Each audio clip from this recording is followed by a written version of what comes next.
Hello everyone, ঘরোয়া উপকরণ দিয়ে যদি রেস্টুরেন্ট স্বাদে স্প্যাগেটি তৈরি করে নেওয়া যায় তাহলে কেমন হয় বলেন তো। চলেন আজকের রেসিপি আপনাদের জন্য। আমি এখন রেস্টুরেন্ট স্বাদে কিভাবে আপনি ঘরোয়া উপকরণ দিয়ে স্প্যাগেটি বানাতে পারবেন সেটাই আমি আপনাদের সাথে শেয়ার করব। তো স্প্যাগেটি বানানোর জন্য এখানে আমি 1 প্যাকেট স্প্যাগেটি নিয়ে নিয়েছি। আর এই স্প্যাগেটি প্যাকেটটা আপনারা যে কোনো সুপার শপে পেয়ে যাবেন। আপনারা আপনাদের পছন্দ মতন স্প্যাগেটি নিতে পারবেন, কোনো সমস্যা নেই। তো আমি এখানে পুরো একটাই আমার স্প্যাগেটি প্যাকেট লাগবে। আর এখানে আমি আমার পছন্দ মতন কিছু সবজি নিয়ে নিয়েছি যেগুলো আমার বাসায় ছিল। যেহেতু এখন শীতকাল চলে আসছে, তো এখন আসলে বাসায় অনেক রকমের সবজি থাকবে। আমার বাসায় আসলে গাজর, বাঁধাকপি, তারপর পেঁয়াজের কলি, টমেটো ছিল। আমি এগুলো নিয়ে নিয়েছি। আর নিয়েছি আলু, তারপর সিম, আর চিকেন। তো আমি এগুলাকে সবগুলোকে ছোট ছোট কুচি করে কেটে নিয়েছি। আপনারা দেখেই বুঝতে পারতেছেন আসলে কতটুকু সাইজ করে কাটা লাগবে। আর সাথে নিয়েছি পেঁয়াজের কুচি, আর কাঁচামরিচ কুচি, ধনিয়া পাতা কুচি নিয়েছি। আমি এখানে অনেক রকমের সবজি নিয়েছি, আমার বাসায় ছিল বলে। আপনাদের বাসায় যদি এতগুলো সবজি না থাকে, 3-4টা থাকে কিংবা 2-3টা থাকে, সেটা দিয়েও আপনারা এই রেসিপিটা তৈরি করে নিতে পারবেন। তবে চেষ্টা করবেন এই রেসিপিতে চিকেনটা রাখার জন্য, কারণ চিকেনটা থাকলে এই রেসিপিটা বেশি আসলে স্বাদ হবে খেতে। এরপরে এখানে আমি 2টা ম্যাজিক মশলা ব্যবহার করব। আর আমার পরিমাণ মতন আমি সস নিয়ে নিয়েছি। তো আপনারা আপনাদের মশলাগুলো পরিমাণ মতন নিয়ে নিতে পারবেন। এখন এগুলা রান্না করার জন্য আমার সব কিছু তৈরি করা কমপ্লিট হয়ে গিয়েছে। এখন আমি চলে যাব রান্নার জন্য চুলায়। তো এখন আমি এই পর্যায়ে একটা পাত্রে গরম পানি বসিয়ে দিয়েছি। প্রথমেই আমি স্প্যাগেটিটাকে সিদ্ধ করে নেব। আর স্প্যাগেটি সিদ্ধ করার জন্য এখানে আমি পরিমাণ মতন পানি দিয়ে দিয়েছি। আর পানিতে আমি পরিমাণ মতন লবণ, তেল ব্যবহার করে নিলাম। এরপর পানিটা একটু ফুটে আসলে আমি এখানে এই স্প্যাগেটিগুলো দিয়ে দিব। আপনারা চাইলে এই স্প্যাগেটিটাকে ভেঙে দিতে পারেন মাঝখান থেকে। আমি মাঝখান থেকে ভেঙে দেইনি, আমি এগুলাকে আসলে একটু লম্বা রাখতে চেয়েছি। তো আমি এই পর্যায়ে দিয়ে দিব। আর আমি তো একটু নাড়াচাড়া করে এটাকে ভালো মতন পানির সাথে মিশিয়ে নিব। তো এখন এই স্প্যাগেটিটা সিদ্ধ করার জন্য আমার প্রায় 5 থেকে 7 মিনিটের মতো সময় লাগবে। আর এই স্প্যাগেটিটাকে সিদ্ধ করার জন্য এটাকে অনবরত নাড়াচাড়া করতে হবে। এইটাকে যদি কোনো অবস্থাতেই গরম পানিতে দিয়ে কোথাও চলে যান তাহলে পাতিলার তলায় লেগে যাবে। তো কোনো অবস্থাতেই লাগানো যাবে না। তো এই পর্যায়ে আমার এটা 50% সিদ্ধ হয়ে চলে আসছে। আর আমি 80% আরও 30%-এর মতো সিদ্ধ করে নেব। তো এই পর্যায়ে আমার স্প্যাগেটিটা সিদ্ধ হয়ে আসছে। এখন এটাকে আমি নামিয়ে তারপরে কলের পানি দিয়ে ঠান্ডা করে নেব। তো এটা আমি অফ স্ক্রিনে করে নিলাম, আপনাদেরকে দেখাইনি। তো এখন আরেক পাশে আমি পাত্রটাকে বসিয়ে তারপরে চিকেনের যে পিসগুলো ছিল ছোট ছোট করে কেটে রেখেছিলাম, এগুলো আমি ভালো করে ভেজে নিব। আর এগুলো ভাজার ক্ষেত্রে আমি এখানে জাস্ট একটু হালকা হলুদের গুঁড়ো আর ধনিয়ার গুঁড়ো আর লবণ ব্যবহার করে নিলাম।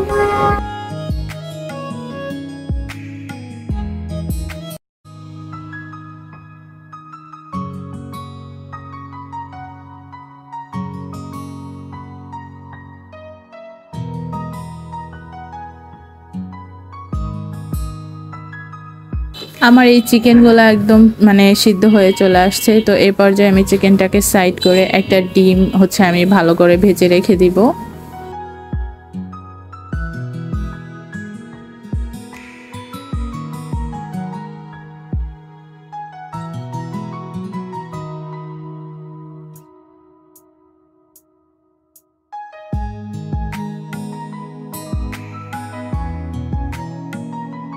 এখন আমি ডিম আর চিকেনটাকে একসাথে একটু ভেজে তারপরে দুইটাকে একসাথে একটা সাইডে উঠিয়ে রাখবো। আর এই পর্যায়ে আমি পেঁয়াজ আর কাঁচামরিচ দিয়ে দিব। এখানে আমি রসুন কুচিটাও নিয়েছি, আপনাদের বলতে ভুলে গিয়েছিলাম। তো এখন আমি 3টা জিনিসকে আমি ভালোভাবে ভেজে একটু সফট করে নিব। আর এখন আমি এই পর্যায়ে এক এক করে সবজিগুলো দিয়ে দেব।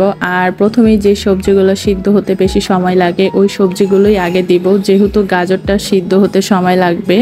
তাই গাজর, আলু আর সিম এই 3টা আমি একসাথে সিদ্ধ করে নিব। এই 3টাকে আমি প্রথমেই আগে একটু ভেজে নিব। এরপরে আমি বাঁধাকপি, তারপরে টমেটো, পেঁয়াজের কলি যেগুলো সিদ্ধ হতে একটু কম সময় লাগে সেগুলো আমি একটু পরে দিব।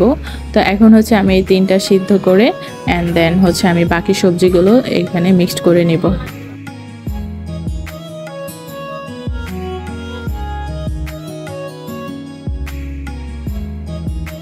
আর এখন এই পর্যায়ে হচ্ছে আমি লবণ দিয়ে দিচ্ছি, আর লবণটা আমার স্বাদ মতন পরিমাণ মতন বুঝেই আমি দিয়েছি। আর এখন যেহেতু এই 3টা সবজি সিদ্ধ হয়ে চলে আসছে, তো এখন হচ্ছে আমি বাঁধাকপি আর হচ্ছে টমেটো পেঁয়াজের কলিগুলোও দিয়ে দিব। যদি আমি এগুলো আগে দিয়ে দিতাম তাহলে এই সবজিগুলো সিদ্ধ হয়ে হচ্ছে একদম গলে চলে আসতো, যার কারণে হচ্ছে আমি পরে দিয়েছি। তো এখন হচ্ছে আমি এই সবজিগুলোকে আরও কিছুক্ষণ আসলে নেড়ে চেড়ে তারপরে একটু সিদ্ধ করে নিব।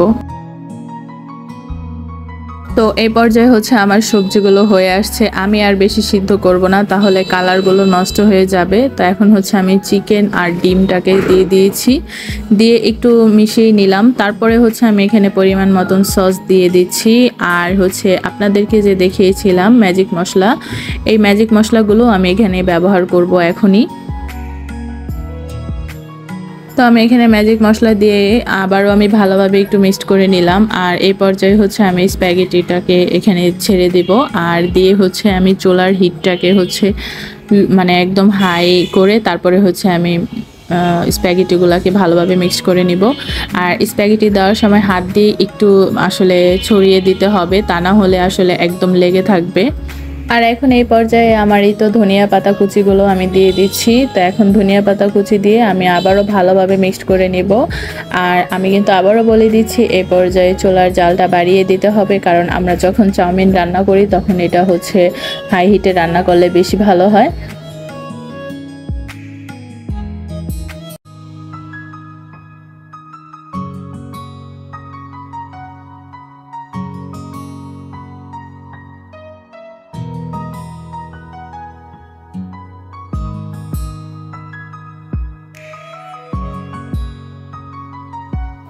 তো এই পর্যন্ত আমার কমপ্লিট আমার রেসিপি। তো এখন হচ্ছে এটা পরিবেশন করার পালা।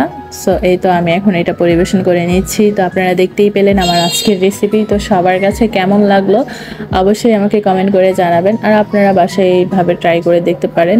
সত্যি করে